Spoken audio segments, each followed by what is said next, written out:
The cocoa was sweet until it whispered a deadly secret. Welcome to Faded Echoes. I am your host, Ombra.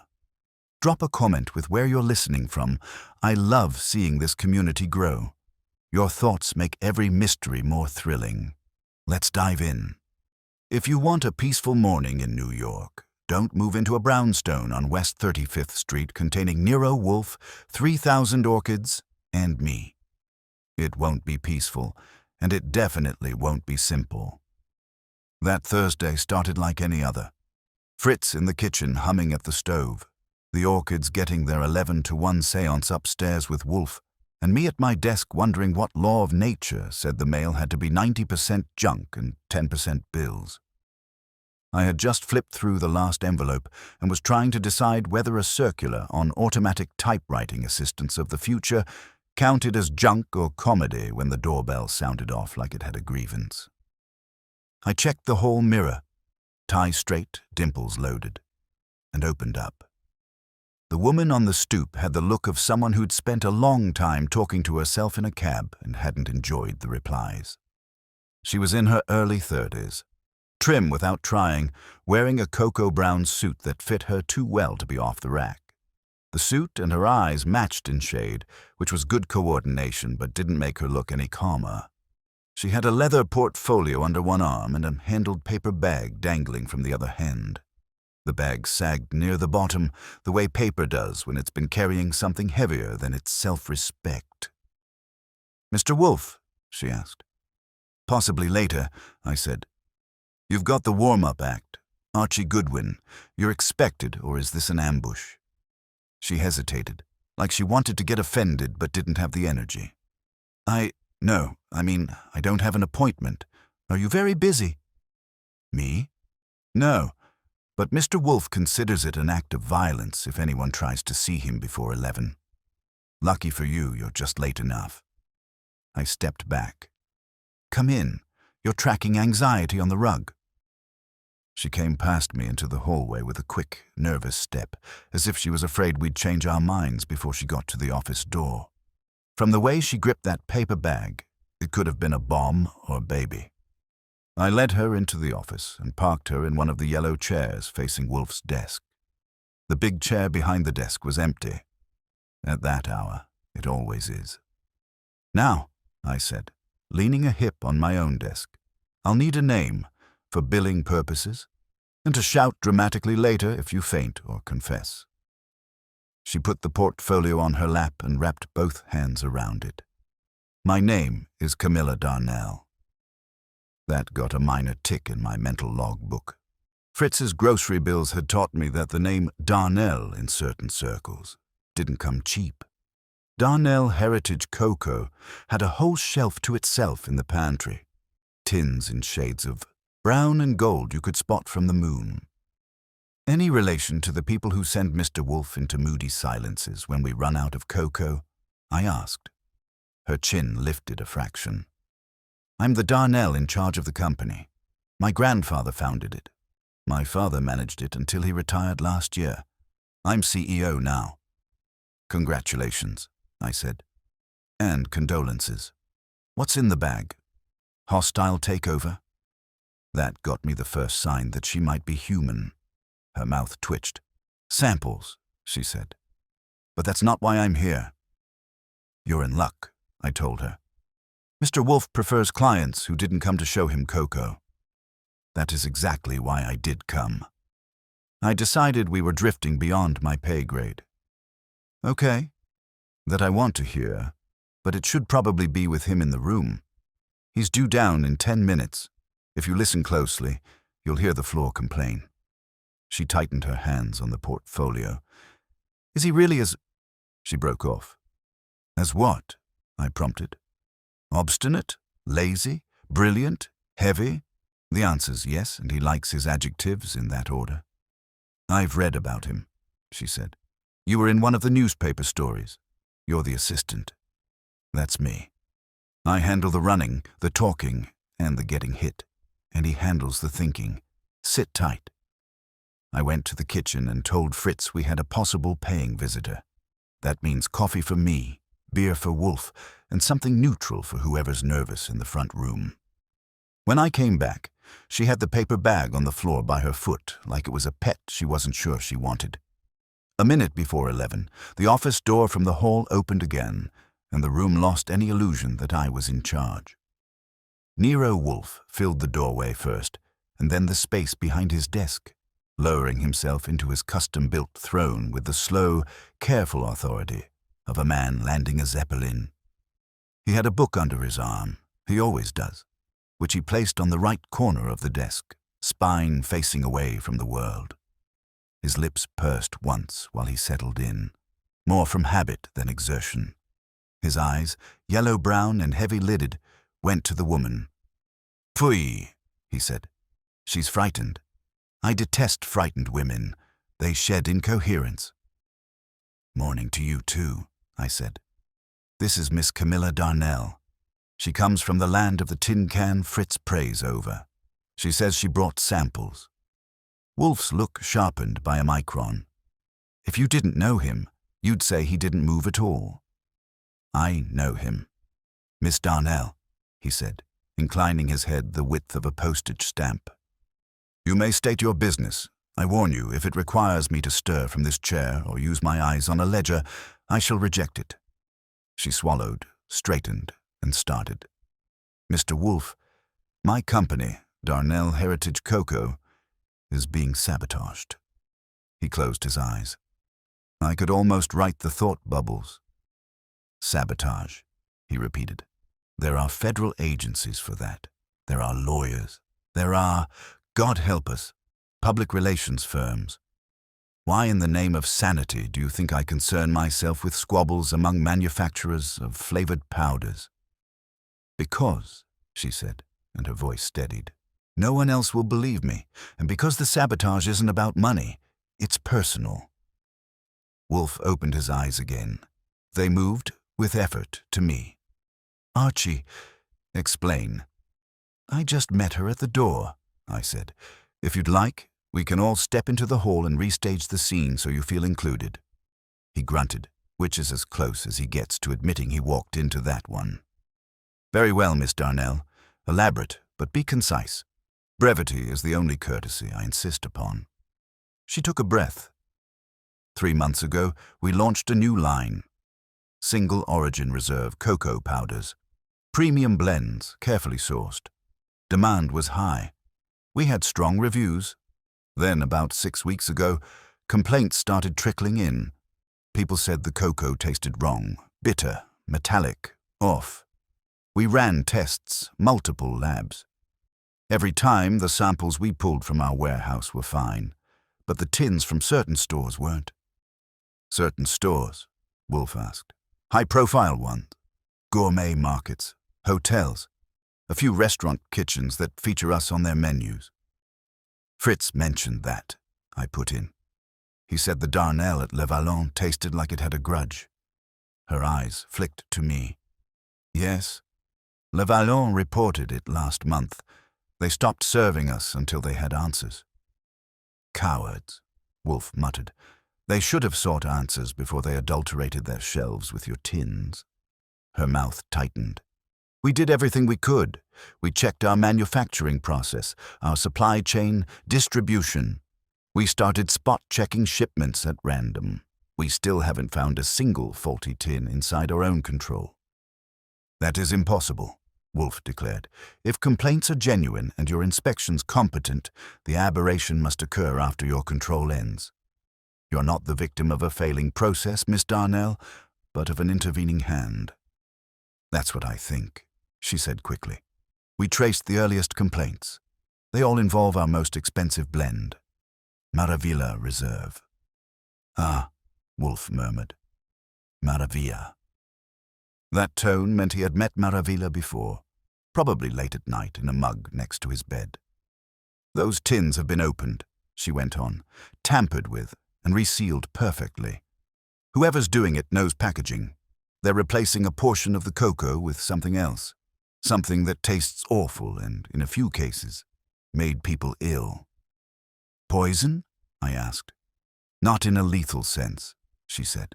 mild gastrointestinal distress, headaches, nausea. But even the suggestion of toxin is deadly to the brand. If this keeps up, it could destroy everything my family built.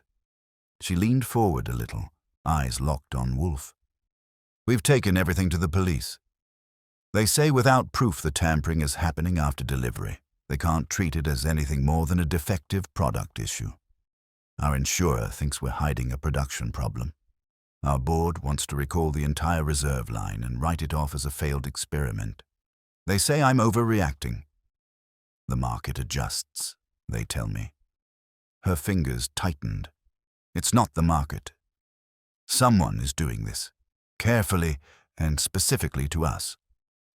Wolfe's left eyebrow did its personal calisthenic. You are sure this is directed at your company and not, say, at a rival brand's advantage? Yes. How?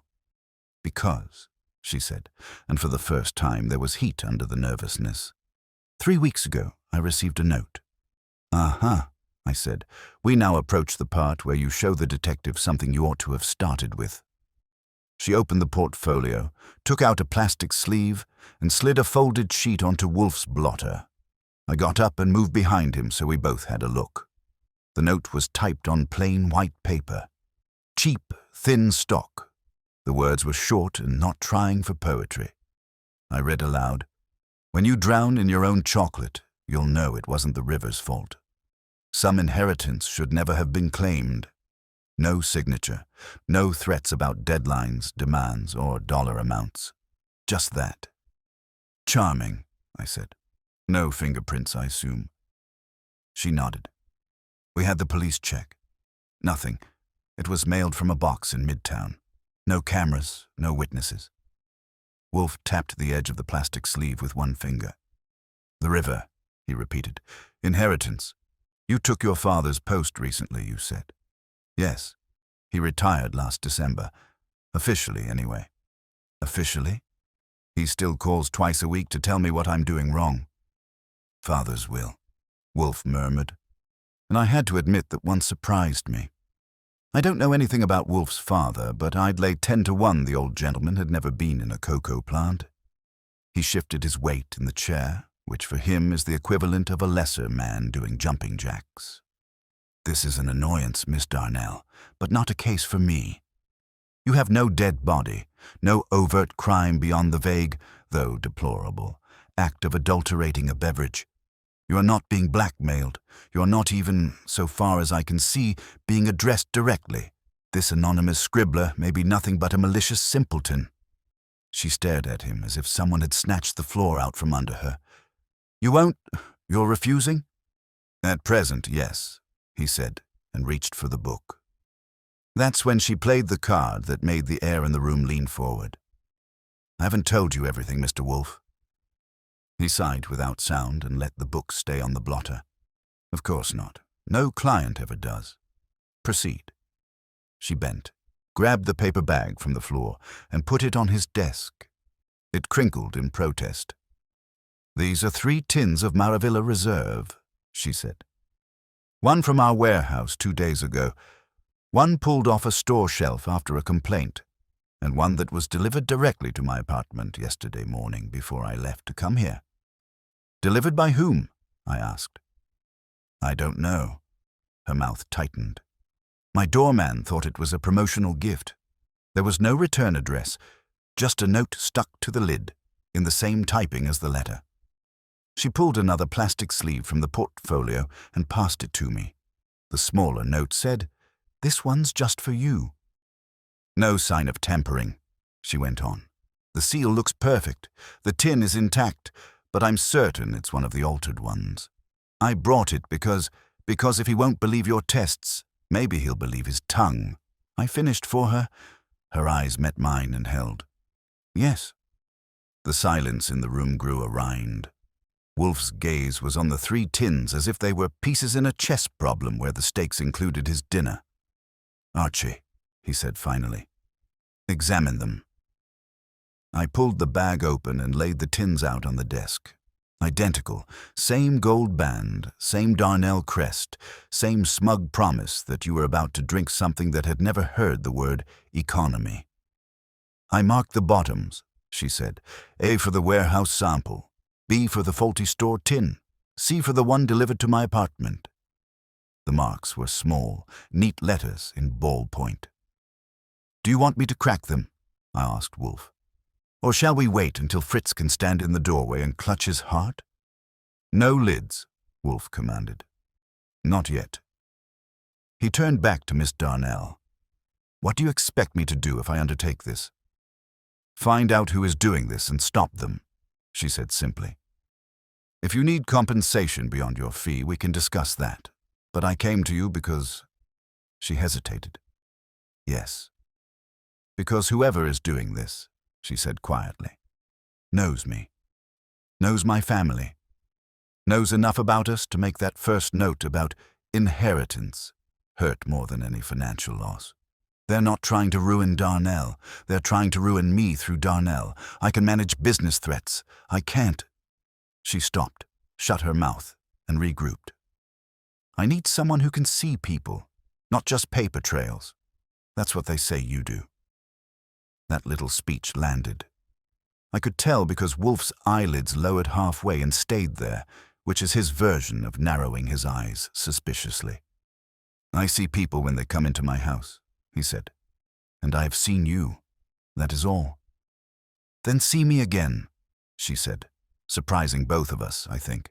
Because if I can't stop this, Darnell will become a warning label, and I will have destroyed the one thing my family built that wasn't already crumbling before I was born. I'll be the Darnell who lost the chocolate. For a second, something flickered across Wolfe's face. It wasn't pity. The man would show pity to a trampled truffle before he'd waste it on a human being. It was more like recognition. He picked up the closest tin, turned it in his hands, and sniffed near the seam without opening it. It was not a casual act. I've seen that man refuse to rise from his chair during an earthquake, but now he was moving his wrists for a can of cocoa. Pray, he muttered. If it's any help, I said. Fritz's feelings are involved. He regards Maravilla as a religious experience. That is not remotely helpful, Wolfe snapped. It is merely inevitable. He set the tin down, reached for the bottle of beer I handed him. There are some routines we don't disturb, and took a slow swallow. That gave him the interval he needed to line up his thoughts in the order he liked. Miss Darnell. Yes? I will consider your petition. If she was expecting a trumpet fanfare, she hit it well. What does that mean? It means, he said, that I will either accept this case or I will not. If I accept, I will do so now and on terms I dictate. If I reject it, you may be free to pour your cocoa into the Hudson for all I care. I shall decide within the next 90 seconds. He closed his eyes. The room got very still, except for the faint hum from the street and Camilla Darnell's breathing, which was auditioning for a sprinting contest. I've seen Wolfe do this before. It's not meditation. It's a weighing. He was stacking up the nuisance, the interest, the insult to his pantry, whatever he'd seen in her, and the prospect of forcing various people to sit in our yellow chairs while he poked them with syllables. After a little over a minute, his eyes opened again. Very well, he said. I will take your case. Her shoulders sagged as if someone had untied the cords. Thank you. He held up a hand, palm out. Don't thank me. I may fail, and my reason for accepting is not gratitude or pity. Archie will give you our financial terms. They will not be modest. I can pay, she said. I do not doubt it. He glanced at the tins again. Leave these here, all three. She nodded. Of course. You will also, he continued, send me a detailed account of your company's recent history, changes in management, product lines, personnel, and any disputes that have arisen, internal or external, in the last 2 years. Names, dates, and the nature of the frictions. I require a copy for my records in English, not in accountant's jargon. I can have that prepared, she said. When do you need it? Yesterday, he said. Since that is impossible, tonight. Archie will assist you with prioritizing what is relevant, since you may not know. That was news to me, but I nodded. Before you leave, he finished, you will also give Mr. Goodwin a list of all the outlets that have reported defective tins, and the names of any persons, including family members, who have expressed the opinion that you should never have inherited your current position. She flinched only slightly at that. That's a longer list than I'd like, but all right. Very well. Wolfe leaned back, a clear signal the audience with the throne was over. Archie, see Miss Darnell out and commence whatever banter is required. I stood. Come on, Miss Darnell. We'll start with the easy questions and work up to the people who hate you extra. She rose, gathering her portfolio, but leaving the 3 tins sitting on the desk like squat, innocent witnesses. As we reached the threshold, she turned back. Mr. Wolfe? Yes? I didn't ask why you changed your mind, but... He flicked his fingers. Don't. I may tell you when the matter is concluded, or I may not. For now, be content that I will investigate why someone chooses to hide an attack in something as vital as cocoa. His gaze dropped again to the tins, and his mouth compressed. Especially this cocoa. I got her to the front door, got her information, and watched her head down the stoop to where a cab was pointed the wrong way in the street. When I came back into the office, the 3 tins were still on the desk. Wolfe hadn't moved. All right, I said, dropping into my chair. What gives? You nearly told her to go peddle her powder, and then suddenly you're signing on. Is it because someone's picking on your pantry? No, he said. Do not be absurd. I could buy another cocoa. Then what? He looked at the closed door, then at me. She lied. About what? About something important enough that she did not even notice the lie. I whistled. That's the kind you like. Yes. He closed his eyes again, but not for calculation this time. It was more like anticipation. We shall pursue it. Meanwhile, I will not have the sanctity of this room disturbed. Move those tins to the cabinet. No one is to open them without my direct instruction. Not even Fritz. Not even to make you a cup, I asked. His lips curved, just a hair.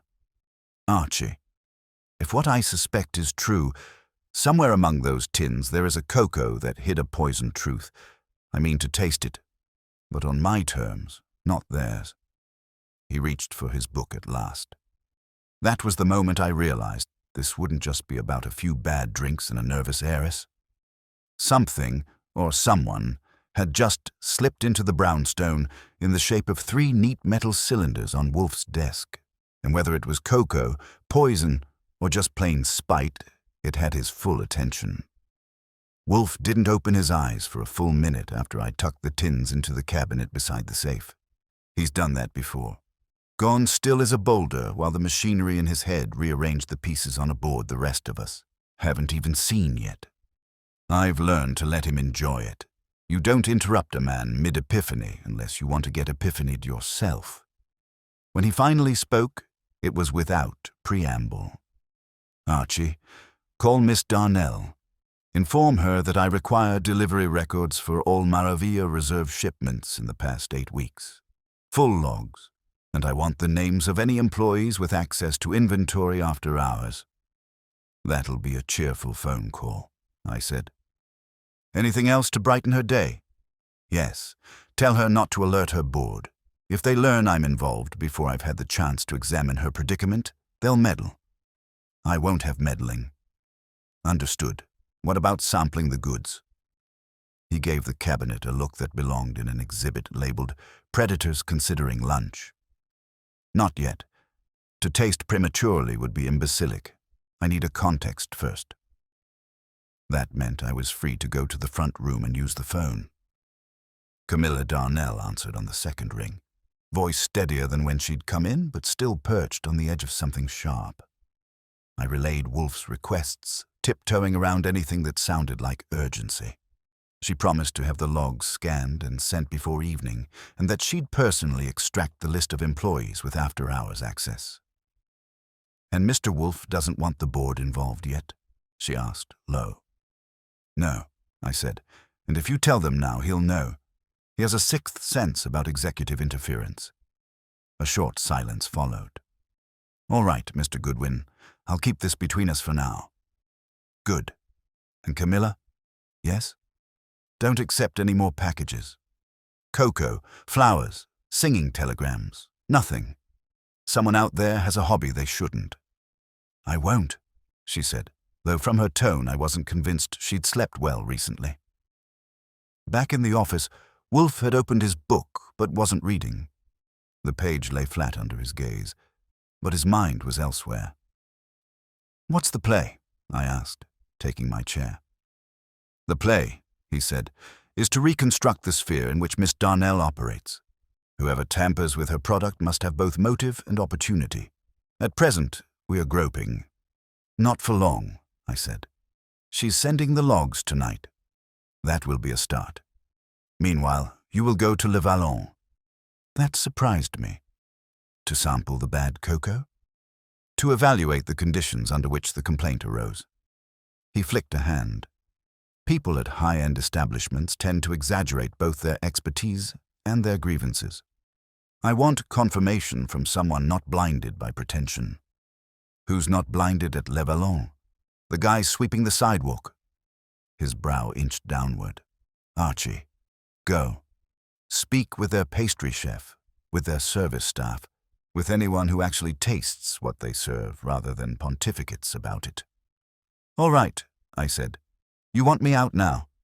"Yes, before visitors arrive." "Visitors? We expecting company?" "No, but someone will come." He returned to his reading. They always do once a case begins.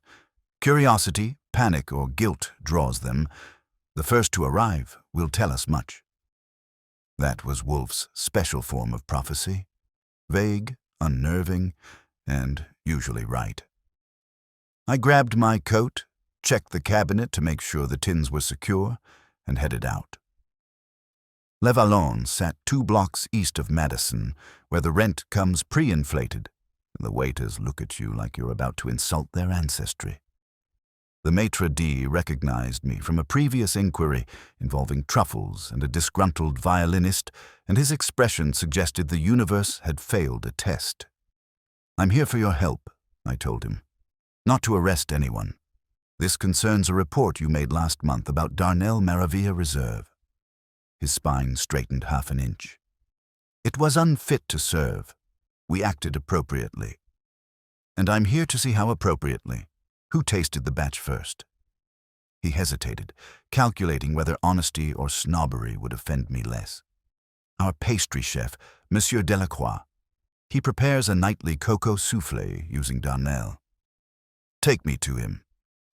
Monsieur Delacroix turned out to be a tight-faced man in his 50s who wore his chef's whites with the severity of a military uniform. He didn't shake my hand. He looked at me as if I had interrupted a diplomatic treaty. "You say the cocoa was faulty," I said. "Describe faulty." "Bitter," he said. "Metallic. As if the beans were burned and dusted with tin shavings.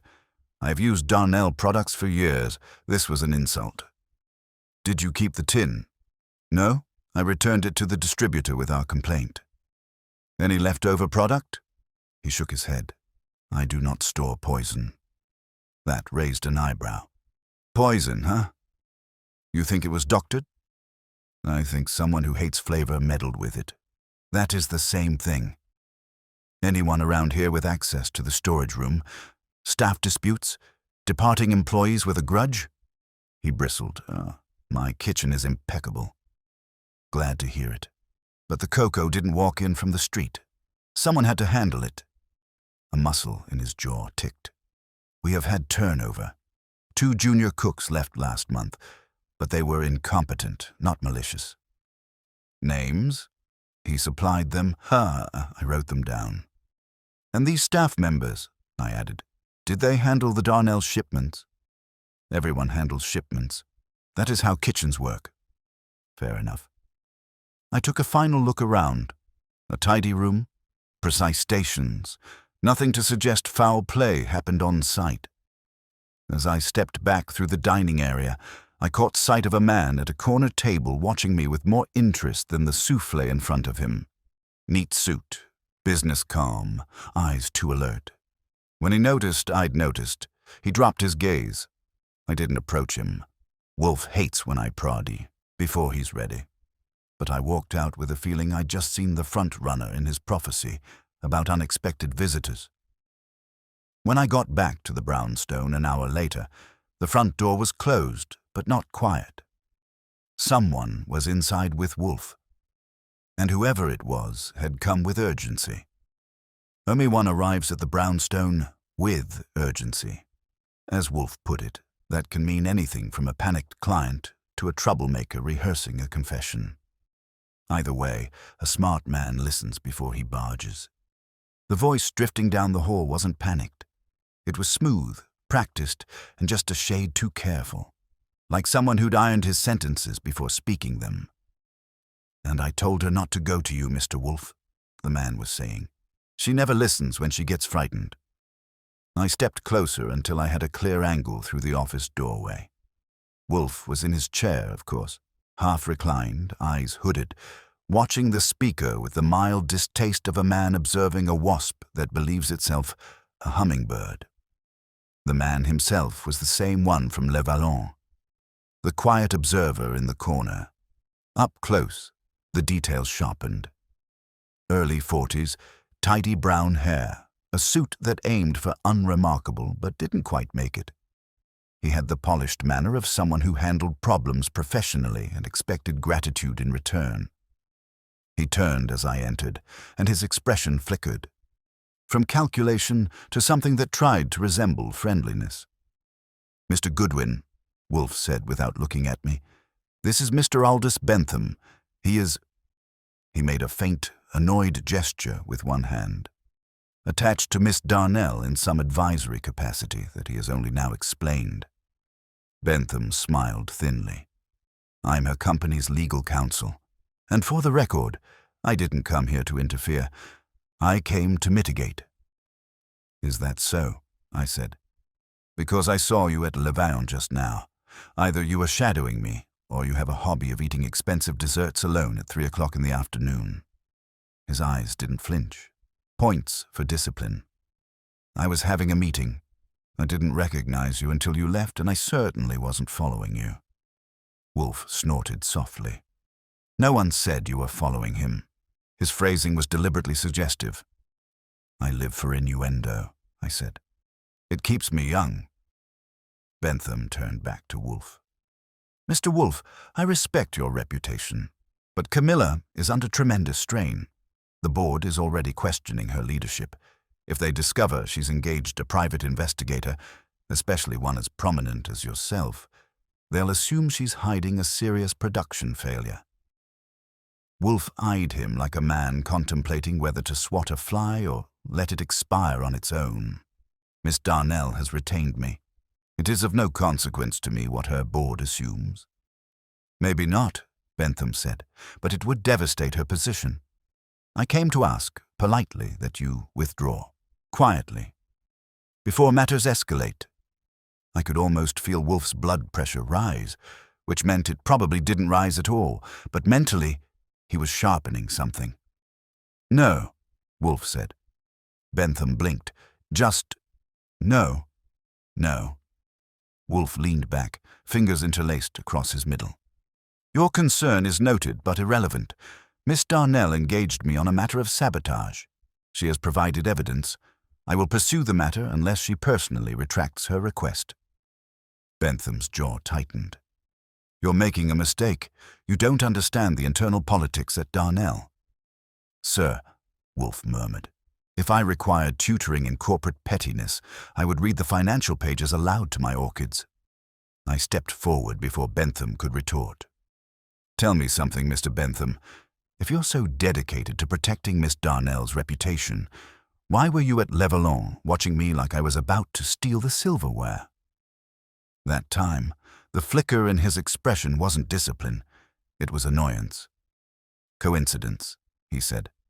"And I wasn't watching you." "Sure," I said. And Fritz doesn't taste the hollandaise before it hits the plate. Wolfe waved a hand. Archie, let Mr. Bentham finish his little speech. Bentham straightened, collecting his professionalism like an overcoat. Camilla trusts too easily.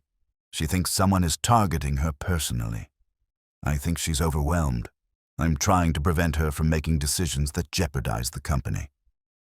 And coming here, Wolfe said, uninvited, without informing her, urging me to abandon the case. This is how you protect her? Bentham hesitated just long enough for Wolfe to confirm whatever theory was blooming behind his eyes. Yes, Bentham said finally. Someone has to. Wolfe closed his eyes.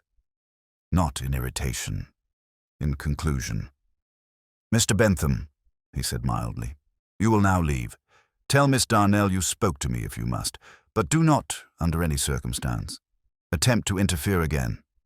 The next time you arrive unannounced, Mr. Goodwin will show you out with less ceremony. Bentham bristled at that, but he wasn't a fool. He adjusted his cuffs, shot me a look that tried for superiority, failed, and walked out. We waited until the click of the front door reached us. Well? I asked. Wolfe opened his eyes. Archie, attend. I'm attending. He was lying, Wolfe said calmly, about something essential, and I do not yet know what, but his presence at Le Vallon and his attempt to dissuade me indicate only one thing. Which is? That our saboteur, Wolfe murmured, has now realized we are investigating and has begun to circle the brownstone. That gave the room a small, chilly echo. I want eyes on Bentham, Wolfe said. Saul Panzer, tonight. That meant we were officially in deep water. Wolfe doesn't bring in Saul unless he thinks the current is stronger than the surface shows.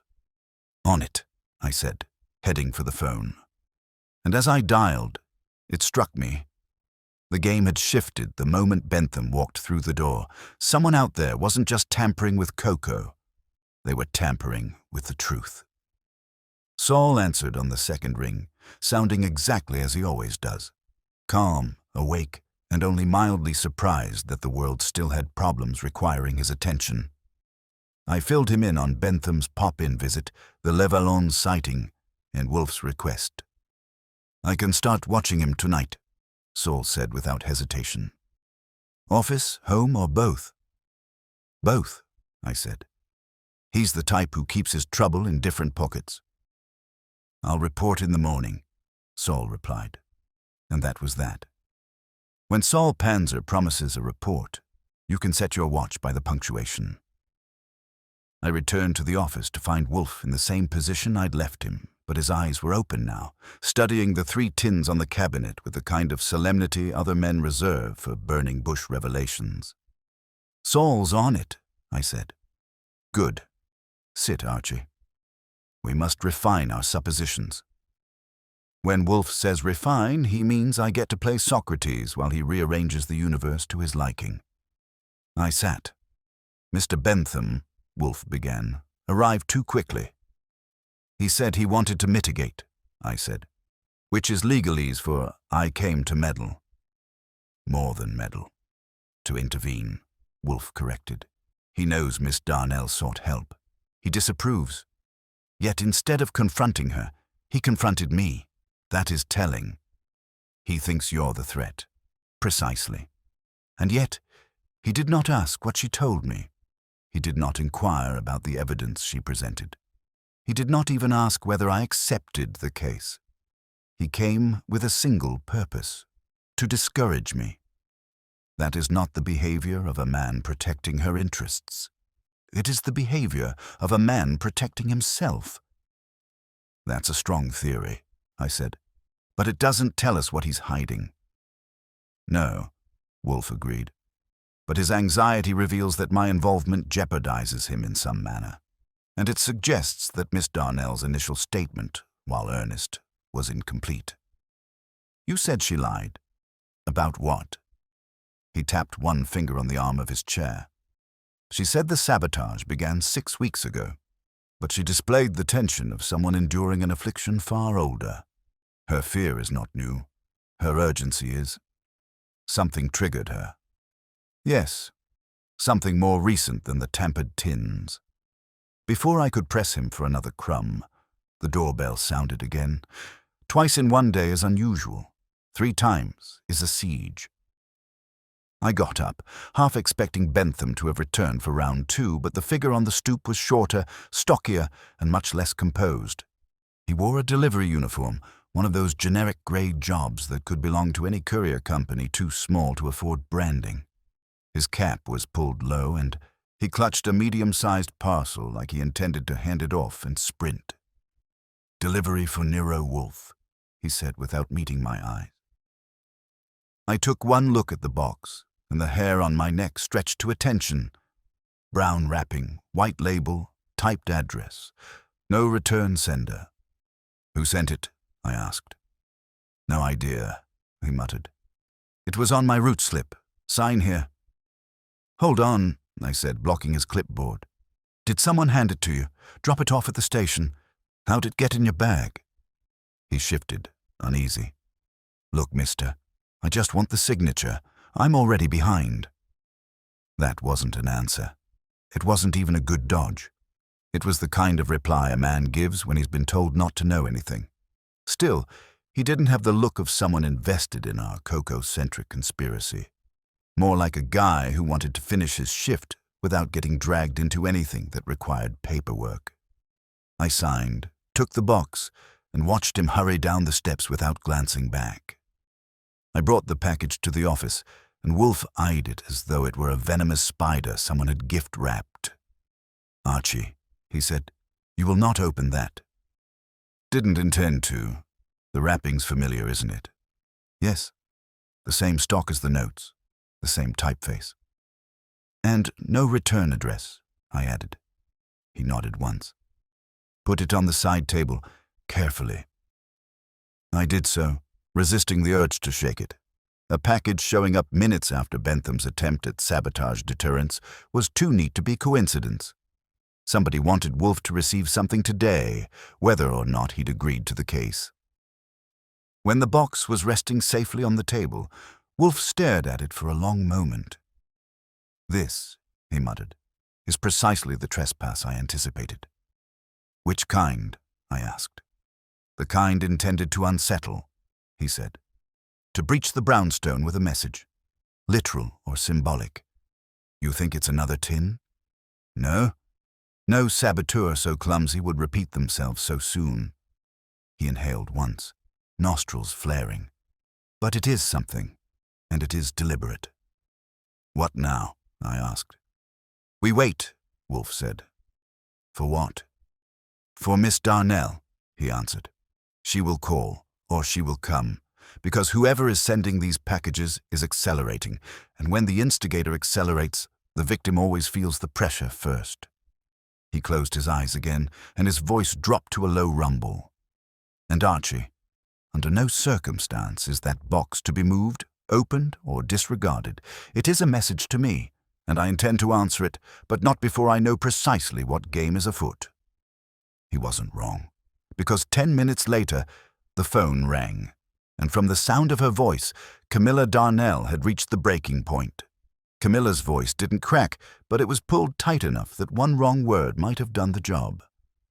"Mr. Goodwin, is Mr. Wolfe available?" She was trying for steady. She didn't get there. Wolfe heard her tone from across the room and gave me a terse nod, the universal signal for put her on the line now.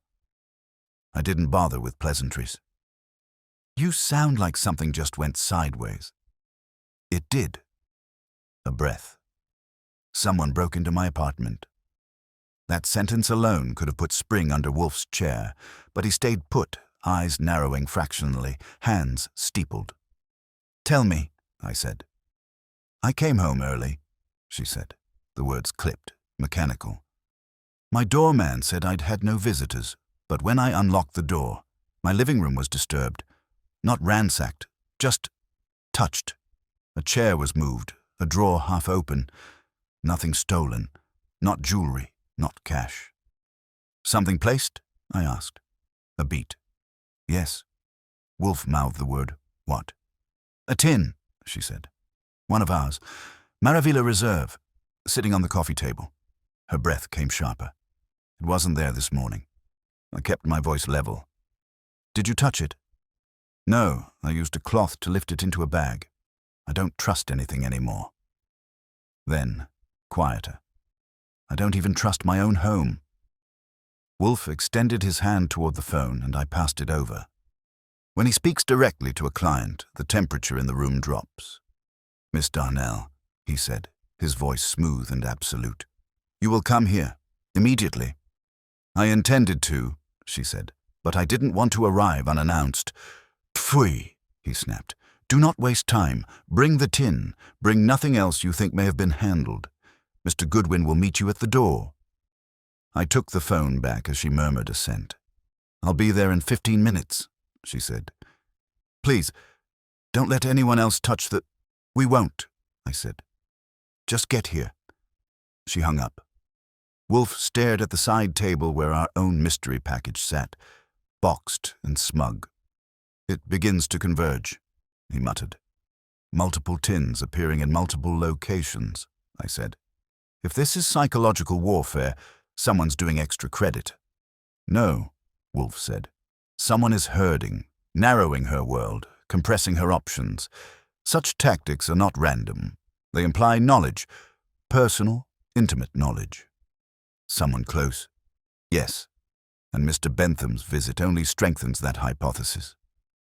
You think he planted the one in her apartment? No. Wolfe's mouth tightened. He's too tidy. He would have fabricated a reason to enter, not risk an unlawful intrusion. But he knows something. Someone in her orbit is acting, and Bentham is reacting without understanding the full scenario.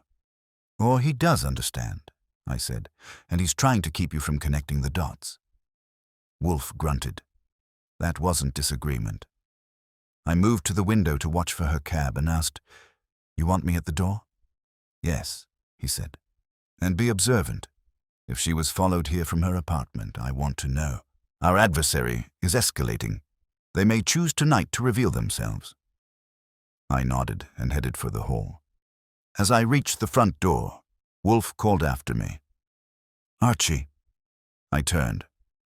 Until further instruction, he said, no packages of any kind enter this house without inspection. Understood. I stationed myself inside the vestibule, watching the street through the beveled glass. Evening traffic had thickened, headlights painting the pavement in jittery orange strokes. A cab turned onto 35th, paused at our stoop, and outstepped Camilla Darnell, still composed, but pale around the edges, like someone who'd been holding her breath since noon. She clutched a canvas tote bag to her side. No portfolio this time. No pretense. I opened the door before she could knock. Come in. She slid past me quickly. Her eyes flicked toward the street, checking for tag-alongs. Even if she didn't suspect she'd been tailed, her nerves did. Did you lock up behind you? She asked. Yep, I said, securing the deadbolt. This place is a fortress unless someone drops from a helicopter. She didn't smile. When we reached the office, Wolfe didn't rise. He never does. But his posture changed. He regarded her with a sharper, more personal attention than earlier in the day. Show me the tin, he said. She withdrew a sealed Darnell Maravilla tin from the tote, still wrapped in the cloth she'd used to handle it. She placed it on Wolfe's desk with the care of someone setting down either an offering or a bomb. This was on my coffee table, she said, centered, as if someone wanted to make sure I couldn't miss it. Wolfe leaned forward half an inch. That's his equivalent of a gasp. Archie, he said quietly, note the placement of the seal. I stepped closer. The tin's protective band wasn't misaligned. It wasn't sloppy. It looked identical to the untouched tins we had here. But something about it felt intentional. What am I looking for? I asked. The crease, he said. The thickness of the ridge. Whoever resealed this tin did so with a tool designed for the original packaging. Meaning? Camilla asked, voice barely above a whisper. "Meaning," Wolfe said, "the saboteur has access to your machinery." A long silence followed. She sank into one of the yellow chairs. "That's impossible," she said. "No," Wolfe replied with a softness that somehow felt harsher than any shout. "It is inevitable." He tapped the tin once with a fingertip. "This," he said, "is no longer simple sabotage. It is a private vendetta carried out through your legacy." I waited, but he wasn't finished. "And now," he added, "they have chosen to invade your home." Her fingers tightened around the arms of the chair. "Why? Why me?" Wolfe closed his eyes, the way he does when the obvious is about to become painful. "Because, Miss Darnell," he said, "someone believes you inherited something you were never meant to have." Before she could answer, the phone rang again. Not the house line, the private line. And Wolfe's eyes snapped open. The private line doesn't ring often. When it does, Wolfe treats it the way a priest treats an unexpected whisper from behind the altar. Rare, unwelcome, and usually portentous. He lifted the receiver with a deliberate calm that fooled no one in the room. "This is Wolfe," he said. The voice on the other end wasn't loud enough for me to discern the words, but the tone carried. Strained, male, and on the verge of cracking. Wolfe didn't interrupt. He let the caller speak, his eyelids lowering until they hid nearly everything but a narrow flare of yellow-brown watchfulness. "Yes," Wolfe finally said, cutting the speaker off with a single blunt syllable. "You were correct to call. You will remain where you are. Do nothing. Touch nothing. Mr. Goodwin will come immediately." I was already halfway to standing when he hung up. "Where am I going?" I asked. "To the Darnell manufacturing plant," Wolfe said. The night foreman discovered a second intrusion, this one less subtle. Camilla stiffened. "What happened? Is someone hurt?" "No," Wolfe said, "but someone left a message, and it was meant for you." Color drained from her face. "What kind of message?" "I do not know the details," Wolfe admitted, and that alone told me the situation was galloping toward something ugly. Wolfe does not tolerate vagueness unless forced. But the foreman reported evidence that a workstation was accessed, your father's old blending station. Camilla gripped the chair arm until her knuckles turned pale. "That station hasn't been used since before I took over." "Which is precisely why it was chosen," Wolfe said. "A gesture, theatrical, designed to evoke memory rather than utility." He turned to me. "Archie, you will leave now. Observe everything. Ask nothing you do not have to. The foreman is rattled. Such men crumble under pressure." "On my way," I said, retrieving my coat. Camilla rose too quickly. "I'm coming with you." "No," Wolfe said sharply. "You will remain here. I won't sit quietly while someone is—" "You will," Wolfe snapped, "because whoever is engineering this believes you must be destabilized. Running headlong into a trap would gratify them. I'm not inclined to grant such satisfaction." She froze, the protest collapsing into tight, furious silence. Her chest rose once, then steadied. "All right," she said softly, "but call me the moment you know anything."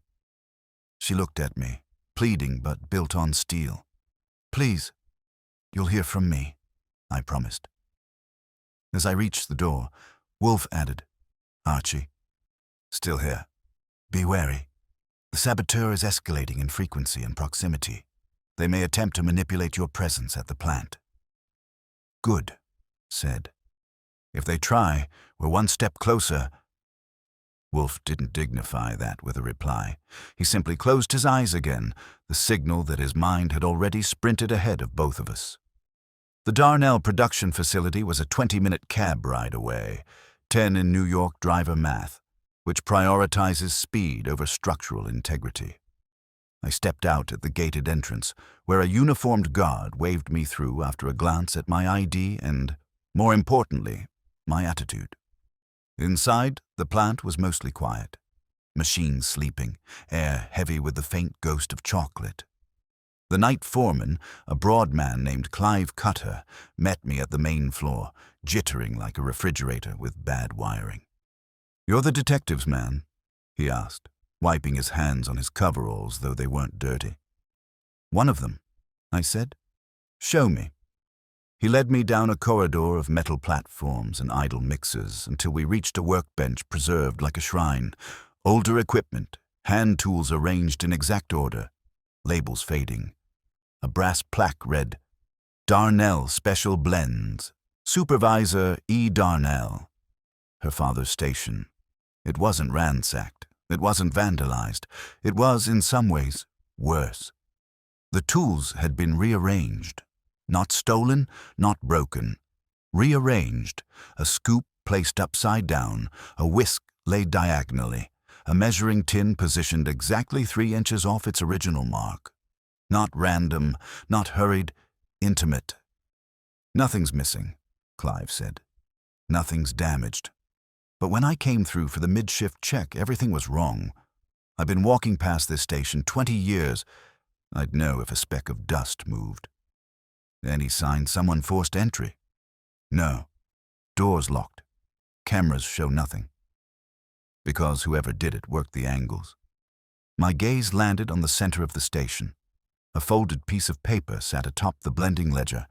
Typed, white, thin stock. I didn't touch it. "Did you read it?" I asked. Clive shook his head. "Not stupid," he said. "When I saw the note, I called Miss Darnell. She told me to call you next." "Good instinct." I leaned in close enough to read it without disturbing anything. 4 words. She took what wasn't hers. A chill worked its way up my spine. Not flashy, not dramatic, personal, direct, and aimed squarely at Camilla. I turned to Clive. "Nobody else has been in this room since you found it?" "No, sir." "Good. Keep it that way." I called Wolfe from the corner of the room. He answered immediately. "Well?" he asked. "It's a message," I said. "And it wasn't left for the company. It was left for her." "Describe it." I did. Every detail. Wolfe made no sound until I finished. Then, slowly, "Archie, do not bring the note back. Not yet. Photograph it. Preserve the scene, and then return here immediately. You found something." "Yes, and you must hear it in person." He paused, voice lowering. "Miss Darnell has just admitted the lie." My grip tightened on the phone. "Which lie?" "The one," Wolfe said, "that now recasts everything we have seen." And just like that, the room felt smaller. The tools, the note, the trespass. They weren't the beginning. They were the middle. And whatever started this had been hiding in plain sight since the moment she walked through Wolfe's door. The cab ride back felt longer than the one out, even though the driver behaved like he was testing the limits of physics. I kept replaying Wolfe's last sentence, trying to fit it into the shape of the case we thought we had. When Nero Wolfe says someone has admitted a lie, it's not a footnote, it's a tectonic shift. By the time I reached the brownstone, the air outside had turned sharp and restless, like the city was waiting for a verdict it didn't want. I took the steps 2 at a time, unlocked the door, and stepped inside to find silence. Thick, waiting silence. Voices drifted from the office. Camilla's low and trembling, Wolfe's rumbling and controlled. When I entered, she looked up immediately. Her eyes were wider, her posture tighter, and the veneer of executive composure she'd worn earlier had peeled away. Wolfe didn't acknowledge my arrival except to tilt his head half an inch, which in Wolfe speak means sit down and pay attention. I did.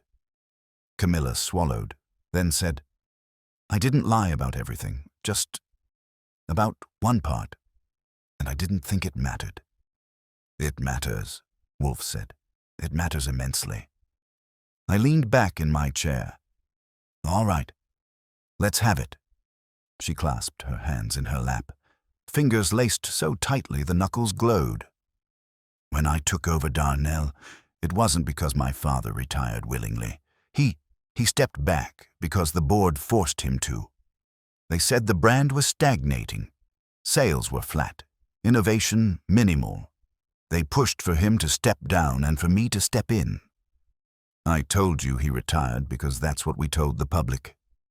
Why? I asked. Because a fractured succession scares investors, and because my father refused to admit he'd been replaced. Wolfe's nostrils flared faintly. That was as close as he got to a sigh. Continue. He blamed me, she went on. He said I took what was his, that he built the company from nothing and I had no right to inherit it. For months before I took over, he'd fight me on decisions, claim I wasn't ready, that the board was manipulating me. Even after I was appointed, he criticized every move I made. She tried for a laugh, but it came out brittle. He still does. And you believed, Wolfe said, that revealing this conflict would distract from the sabotage? Yes. I didn't want you to think this was some petty family drama. Pfui, Wolfe muttered. Family drama is the root of 90% of human corruption. I glanced at her. Your father, would he do something like this? Break into your apartment, leave messages, sabotage the company? She recoiled, offended. No, he's angry, not unhinged. Wolfe lifted a hand. Her father is not the culprit. He lacks the precision. The intrusions are methodical and practiced. The saboteur knows industrial processes, packaging, brand psychology, and how to access her home without leaving trace. That is not the work of a displaced executive seeking vengeance. It is the work of someone far colder. And the lie, I pressed, the part that recasts everything? Wolfe turned his full gaze on her. Tell Archie what you told me, Miss Darnell, the part you omitted. She looked down at her hands. 6 months ago, someone else was in line for the CEO position before me. That got my attention. Someone on the board? No, she said. Someone in the company. Someone my father trusted. Someone the board considered a steady hand. Wolfe spoke for her, voice a quiet blade. Her father's protégé. She nodded. Elliot Graff. I whistled softly. And where is Mr. Graff now? She hesitated. He left the company. Abruptly, 3 weeks before I was appointed. Why? I asked. Her silence lasted a second too long. Finally, because the board chose me instead. Wolfe interlaced his fingers over his middle, and Graff did not take it well. He said I'd stolen his future, she whispered. He said my father had promised him the company if anything happened, that he'd built Darnell alongside him. My father denies it, but Graff believed it, and after the board made their decision, he resigned. No notice. He wouldn't speak to me. Wolfe shifted slightly, which for him counted as a dramatic gesture. Archie, note that. I am, I said. It was hard not to. Where is Graff now? Consulting, she said. Independent, at least he was. I haven't spoken to him since he left. Wolfe's tone cooled another degree. You told me earlier that no one had a personal motive strong enough to orchestrate this. That was the lie. She closed her eyes. I didn't want it to be him. Want is irrelevant, Wolfe said. Only fact concerns us. I leaned forward. Let's fill in this picture. Graff loses a job he thought was his by right. You're installed instead. Then months later, sabotage begins. Quiet, deliberate, highly technical. Tins replaced, seals mimicked. A note. Some inheritance should never have been claimed. Another. She took what wasn't hers. Now intrusions at your home and your father's old workbench, and meanwhile, your legal counsel, Bentham, shows up begging Wolfe to drop the case. Her eyes snapped toward me. Bentham has nothing to do with this. You're sure? I asked. Yes, she said. He's been with the company for years. He was my father's attorney long before mine.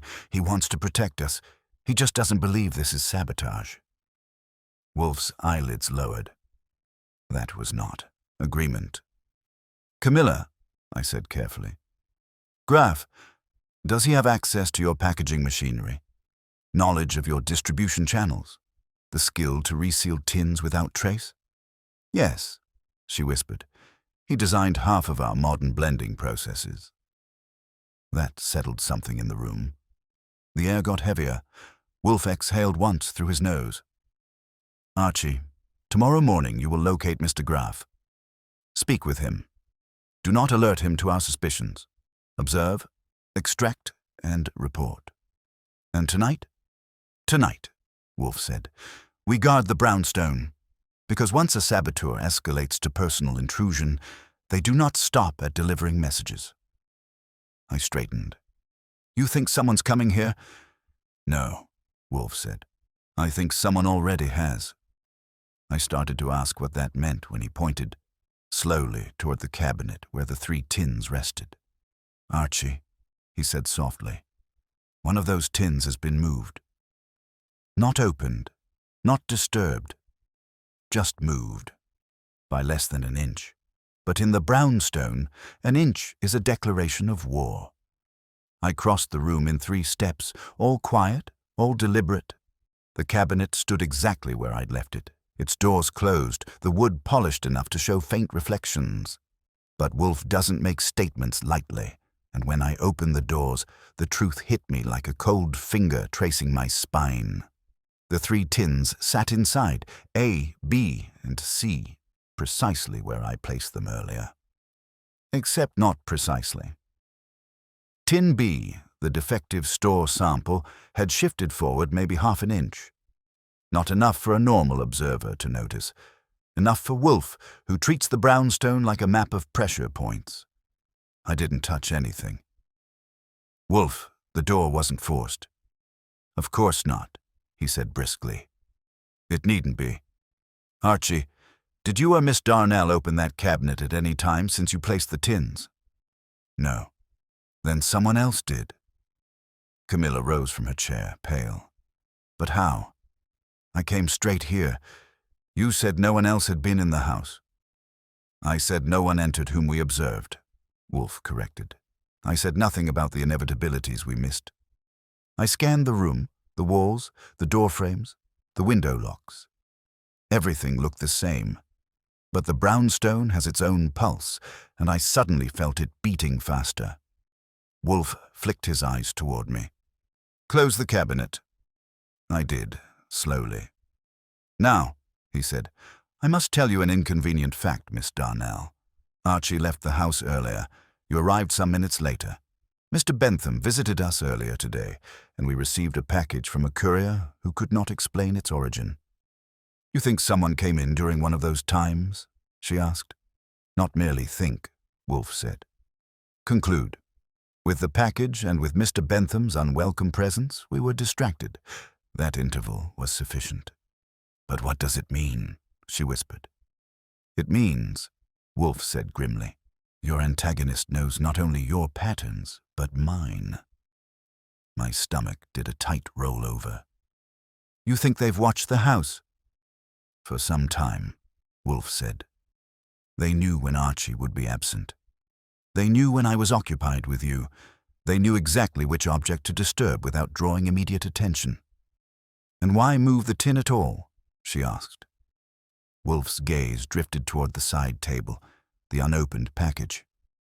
Because, Miss Darnell, the shifting of the tin was not the message. It was the confirmation that their primary message had been successfully delivered. I followed his line of sight. The package, I said. Yes, Wolfe replied. The saboteur is not merely escalating. They are demonstrating proximity, knowledge, and ownership of initiative. Camilla sank back into the chair, breathing with effort. They were inside your home, inside your office. How is that possible? Wolfe gave her a flat stare. Madame, the world is filled with men who assume their cleverness grants them immunity from consequences. They attempt feats to prove themselves. They trespass to declare dominion. But they always miscalculate. His voice dropped into a register that felt like marble grinding on marble. And this one trespassed into my home. That was their miscalculation. Do we open the package? I asked. No, he said instantly. Not yet. Once opened, the sender's intention becomes finite. While sealed, it retains infinite potential. That is an advantage. He shifted slightly, a monumental gesture for him. Archie, the fact that tin B was moved is proof we were breached, but note the detail. Only one tin, and not any tin, the defective one. He waited. He wanted me to connect it. They're telling us, I said slowly. They're saying I control the defect. I decide which tin is corrupted. Exactly, Wolfe said. It is a boast, subtle but unmistakable. Camilla pressed her hands to her temples. But what do they want? To ruin Darnell, to ruin me, to feel powerful. I don't understand what they're building toward. Wolfe adjusted his cuffs, always a sign he was assembling logic from prefabricated truths. Miss Darnell, your saboteur does not want the company ruined. Sabotage has been precise, contained. They do not want you harmed. They could have accomplished that already. What they want is dread. They want you destabilized, robbed of sanctuary, surrounded by uncertainty. Why? She whispered. To break your judgment, Wolfe said. To make you vulnerable to a confrontation they intend to engineer. Camilla stared at him. Is this graph? Possibly, Wolfe allowed. But the method does not reflect temperamental rage. It reflects discipline, planning, and a taste for psychological spectacle. Bentham? I asked. Wolfe snorted. Bentham is a meddler, not a mastermind.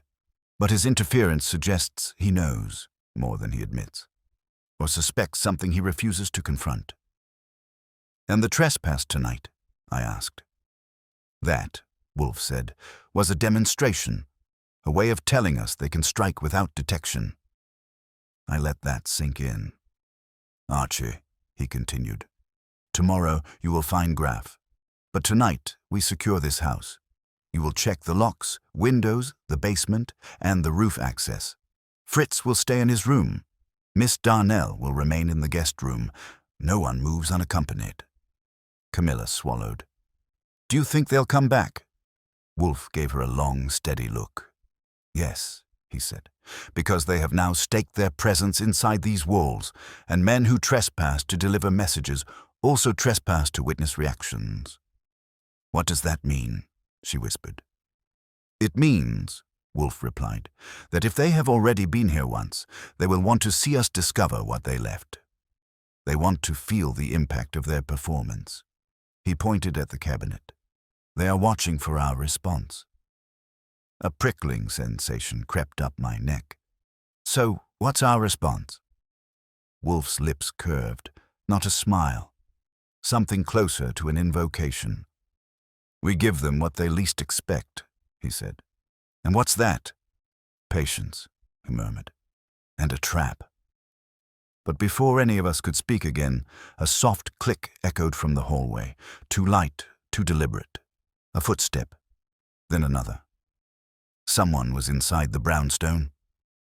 Wolfe's eyes snapped open, not wide, not startled, but sharpened.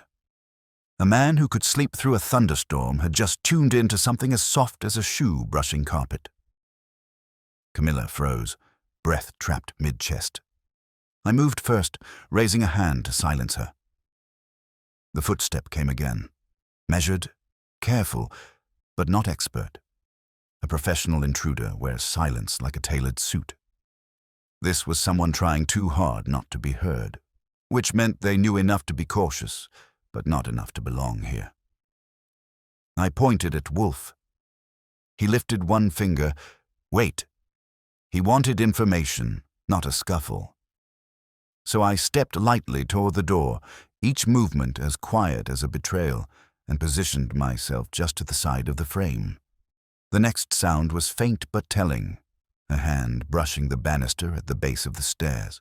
Whoever it was had come in from the street level, not down from the plant rooms above, not from the kitchen, and the footsteps weren't coming toward the office. They were heading away. Someone had slipped in, left their message in the cabinet, and lingered long enough to hear us discover it, and now they were retreating. Wolfe, still seated, murmured without turning his head, "Archie, if you leave this room, you will not pursue. You will observe." "Understood," I whispered. I eased into the hall, making a show of moving casually, but inwardly calculating the angles. The brownstones hall is long, narrow, and not generous with shadows. The street door loomed. At the far end, its frosted glass glowing faintly from the lamplight outside. The intruder didn't bolt. He eased the door open with a slow, almost reverent care, making the kind of mistake amateurs make. He thought that being quiet was the same thing as being invisible. The door whispered shut. I waited 2 seconds. 3. Then I moved to the vestibule, opened the door just enough to peek out, and caught the tail end of a figure crossing the street. Medium height, dark coat, collar up, head down. No run, no panic. Just a smooth walk into the night, like a man strolling home after borrowing a cup of sugar. The angle of his shoulders, though, tight, hunched, controlled, told me he wasn't strolling anywhere. He was bracing for the possibility that I might give chase. I didn't. Wolfe had given an order, and Wolfe's orders aren't decorative. I closed the door, locked it, and returned to the office. Camilla was standing, rigid, knuckles white against the curve of the chair. Wolfe looked exactly as I'd left him, except his eyes were brighter, focused, predatory. "Well?" he asked. He left. Quiet, careful, but not expert. "Describe him." "Medium build, dark coat. Tried hard not to look back. No limp, no frantic energy." Wolfe nodded once. "That is consistent." "Consistent with what?" Camilla demanded. "Someone who feels entitled to proximity," Wolfe said. "Someone who believes this house is merely another stage on which to perform. Not a burglar, not an assassin, a messenger." Her voice trembled. "But who?" He lifted a hand. "We now know more than we knew an hour ago, and the saboteur knows we know." I took my seat. "What's the next move?" Wolfe didn't answer immediately. Instead, he leaned forward, meaning he was ready to begin a maneuver. "Miss Darnell," he said, "how often did Mr. Elliot Graff visit your home during his tenure at Darnell?" Camilla blinked. "Often. He and my father worked late together many nights. He'd sometimes join us for dinner. He had access." "To your apartment?" "Yes. My father entrusted him with a key." "And has that key ever been returned?" "No," she whispered. The tension in the room thickened. "You said earlier," Wolfe continued, "that your father resented your appointment, but you did not mention whether Graff resented something more personal." Camilla startled. "Personal? No, he was devoted to the company, maybe to my father, but not to me." Wolfe's lids lowered. "You are certain he did not view your ascension as a betrayal, not only professionally, but emotionally?" She jerked back in her chair. "No, that's absurd. Elliot, he never expressed anything like—" Her voice cut off. Just stopped, as if she'd hit a wall she hadn't known was there. Wolfe noticed. So did I. "What?" I asked. "What did he express?" She shook her head slowly. "Nothing.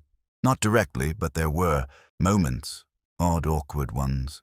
He'd get intense, over-invested in my decisions. He'd argue with me one moment and apologize the next. My father used to say Elliot had a mind that latched on to things." Wolfe murmured. "Monomania." Camilla swallowed. "He was brilliant. Obsessive, yes. But he wasn't dangerous." "He is not merely brilliant," Wolfe corrected. "He is proficient, he is practiced, and he is unraveling." I frowned. "All right, but why the theatricality? Notes in her home, tins left in specific places, intrusions here. What's his endgame?" "To force confrontation," Wolfe said simply. Graf wants her to acknowledge something, something she has not yet recognized, something he believes she owes him. Camilla's breath hitched. But I don't owe him anything. That, Wolfe said gently, is not a belief shared by men of his temperament. I leaned forward. So what now? We tighten the locks and wait for him to knock again? No, Wolfe said. We must force his hand, and we begin with the unopened package. Camilla recoiled. You said we shouldn't open it. I said we would open it when it served us, Wolfe corrected. And now it serves. He motioned toward the box. Archie, he said, bring it here. Slowly. I did. The package felt too light for danger, too heavy for coincidence. Wolfe didn't touch it. He only stared at it and murmured, This will not contain a threat. It will contain an invitation. And once we understand the invitation, he added, we will know precisely where Mr. Elliot Graf intends to meet us. I put the package down in front of Wolfe like it was a fragile egg laid by a particularly neurotic hen. He didn't touch it. He only regarded it with a kind of intellectual contempt, as if the package had already overplayed its hand. Archie, he said, you will open it. I raised an eyebrow. Now? Yes? Carefully, but not cautiously. He expects caution. Give him efficiency instead. Camilla sat stiff and still, hands clasped so tightly I suspected she'd leave little crescent marks on herself. I opened the box in 3 moves: slit, fold, reveal. No smoke, no springs, no exotic odors. Just a single item inside, a cocoa tin, Darnell Maravilla Reserve. Identical branding, identical gold band, identical sheen. Except for one thing. A white label was affixed to its top, typed like all the notes before it. This is the last one. Bring her. I lifted it for Wolfe to see. He nodded slightly as though a private equation had just balanced. Of course, Camilla exhaled shakily. Bring me. Bring me where? Graf has set the stage, Wolfe said. He wants confrontation, not violence. Vindication. What makes you so sure? I asked. For the simplest of reasons, Wolfe replied. A man who craves emotional restitution does not sabotage at random. He sabotages with narrative. He pointed to the tin. That is his final act, an invitation to the site that matters most to him, a place intertwined with his grievance. Camilla shook her head. I don't understand. Where? Wolfe's eyes narrowed. Not at her, but at the memory she carried without realizing it. Miss Darnell, where did Elliot Graf work most intimately? Where was he when he believed he was your father's heir apparent? Where did he imagine the company's future would unfold? She blinked, looked down, then up again. The blending room, she whispered. The old one. Before we renovated. Exactly, Wolfe said. The original Maravilla blending room, where your father taught him everything, where he believed he was shaping the very legacy you later inherited. That room is closed off, she murmured. We keep old equipment stored there. No one uses it. That, Wolfe said, is why he chose it. I stood. Then I'll go get him. No, Wolfe said sharply. We will go, but not tonight. Camilla startled. But he was just here. He broke in. And he will not return tonight, Wolfe answered. His pattern is consistent. He leaves clues. He waits for the response. He requires the anticipation. And tomorrow? I asked. Tomorrow, Wolfe said, we end this. We arrived at the Darnell facility an hour after dawn, the kind of gray morning New York specializes in. Camilla led us through the administrative halls, down a service corridor, and stopped at an unmarked metal door with a worn-out lock. This is it, she said. Stay behind me, I told her. Wolfe didn't enter first. He never does. But he positioned himself beside the doorway, his eyes alive with the thrill he'd never admit he felt. I opened the door. The old blending room smelled of dust, metal, and the ghost of cocoa from a decade ago. Machinery sat like quiet skeletons, hulks of mixers, grinders and tools arranged with the precision of old habits. And in the center, seated on a wooden stool, waiting as if he'd rehearsed the tableau, was Elliot Graff. He wasn't disheveled, he wasn't muttering, he wasn't wild-eyed. He looked tired and oddly relieved. "Camilla," he said. "You came." She stepped forward, guarded. "Why, Elliot?" Wolfe spoke first. "Because he wanted you to see this room again." Graff's gaze flicked to Wolfe. "You figured it out." "Of course," Wolfe replied. "You selected locations of emotional significance. Your actions were surgical, not destructive. You wanted her fear, not her ruin." Camilla's voice trembled. "Why? Elliot, what did I ever do to you?" He laughed softly, almost sadly. "You took what was mine, what he promised me." "My father?" she whispered. "He told me for years," Graff said. "Elliot, you'll be my legacy. Elliot, you'll take the company forward. He said he trusted me, counted on me. And then one day he announced you would take over instead. You, who always doubted it, who never wanted it." "I didn't choose it," she said. "The board, I don't care about the board," he snapped. "I cared about him." Wolfe interjected, voice like thick velvet. "And so you sought retribution, not by harming her body or the company's survival, but by unraveling her stability, by turning her inheritance into a noose of doubt." Elliot's jaw tightened. "She needed to understand what it feels like to lose everything you were promised," Camilla whispered. "Elliot, I never wanted to hurt you." He closed his eyes. "That," Wolfe said, "is the tragedy. You didn't need to. He did that for you." Graff looked at Wolfe. Really looked, and for the first time seemed to understand the futility of the crusade he'd built around himself. "You're calling the police now," he said quietly. "No," Wolfe said. Both Camilla and I jerked at that. Wolfe continued, "You will turn yourself in, with counsel present. Bentham will arrange it. You will confess to tampering, trespassing, and harassment. Your actions were calculated, not violent. You will not be incarcerated long, if at all." Graff swallowed. "And Camilla," Wolfe's voice softened. "She will recover. The company will recover. It is the nature of legacies to endure." Camilla stepped closer, not in forgiveness, but in exhausted acknowledgement. "Elliot, you have to stop." For the first time, Graff's shoulders lowered. The fight went out of him like air from a punctured tire. "I'm finished," he said. Wolfe nodded once. "Indeed." I called the police. Graff went willingly, almost gratefully. Back at the brownstone that evening, the air felt lighter. Fritz served a triumphant dinner. Wolfe attacked his plate with more vigor than the investigation ever got out of him physically. When coffee, and in Wolfe's case, beer, arrived, I asked, "What tipped you off first? The lie, the tins, the notes?" Wolfe grunted. Graff's handwriting revealed itself in his restraint. Few men sabotage with poetry. "And the personal angle." "Archie," he said, "there is no sabotage more personal than tampering with cocoa." I smirked. "You going to put that on a plaque?" "No," Wolfe murmured, sinking comfortably into his chair. "But it is a truth.